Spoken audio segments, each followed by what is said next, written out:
แล้วช่วงเนี่ยในคลิปวิดีโอเราก็เราแค่สอนวิธีสร้างข้อมูลเนี่ยสร้างพันธุ์ทั่วเนี่ยสร้างพันธุ์ทั่วคอมจอสต้องระยะสต้องดอทคอมเลยระยะคอมดอทคอมเนี่ยวิธีสร้างพันธุ์ทั่วเนี่ยสมมติก็ชิมว่าใส่เสียมแล้วก็สต้องการก็รู้คอมเนี่ยก็ใส่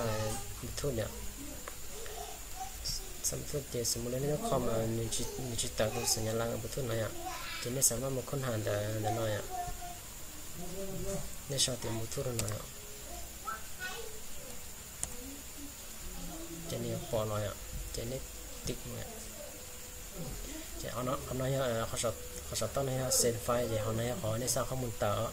สร้างข้อมูลนั้นเขาเนี่ยคอมเนี่ยต่อหมดเดี๋ยวรู้อ่ะ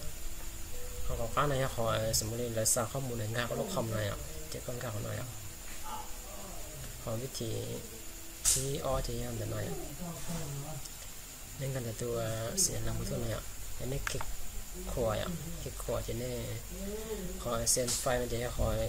สร้างข้อมูลต่างๆด้วยลบคอมเราต่างๆด้วยอ่ะสมมติกูสร้างข้อมูลเนาะ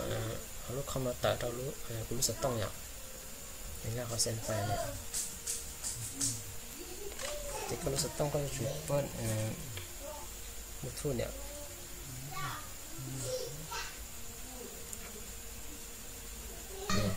ทำเราจะปล่อยเตียนค้นหาต่อก็รู้สึกต้องเลยอ่ะ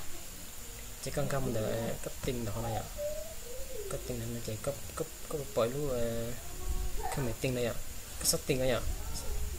จากนั้นก็มาติดเตยอ่ะจะเป็นคำมันเน่งเนี่ยเนี่ยตอนนี้โปรลินอยก็สามารถกำแต่หน่อยกำของหน่อย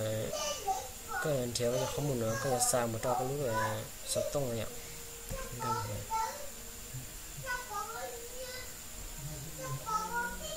สมมติกูสร้างพี่ให้ดูว่าน้องใส่อ่ะจะติดกันเนาะจึงก็ขอเพนจึงก็ขอเน่งกันหน่อยอ่ะ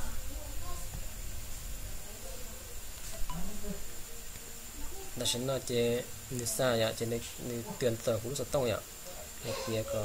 ปฏิเสธในยอมมาอย่างคุณง่าเขายอมหามอย่างจะนิสัยอย่างพอต่อยเตือนแต่ฉันในซาตาคุณสต้องอะไรอย่างมีง่าคุณสต้องอะไร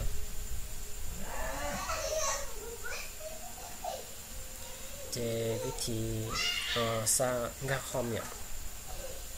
วิธีสร้างคอมเจก็เหมือนที่ใหญ่อะก็เหมือนคือเครื่องหมายมาทั่วเนี่ยก็คลิกขวาอ่ะ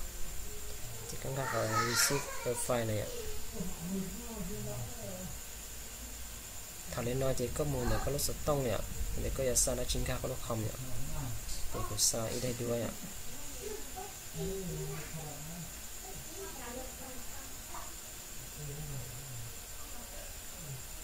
ก็สร้างได้ด้วยค่าก็รู้คอมเนี่ย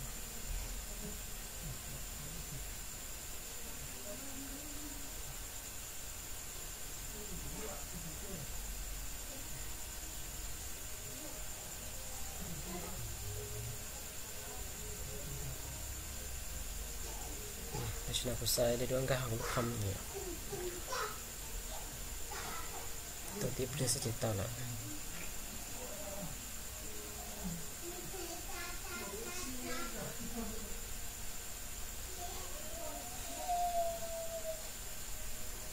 นี่ฉันตัดเลยไปดูกูใส่เขาหน่อย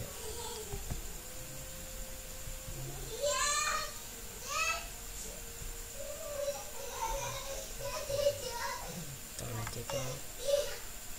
แต่นอสิอ่ะ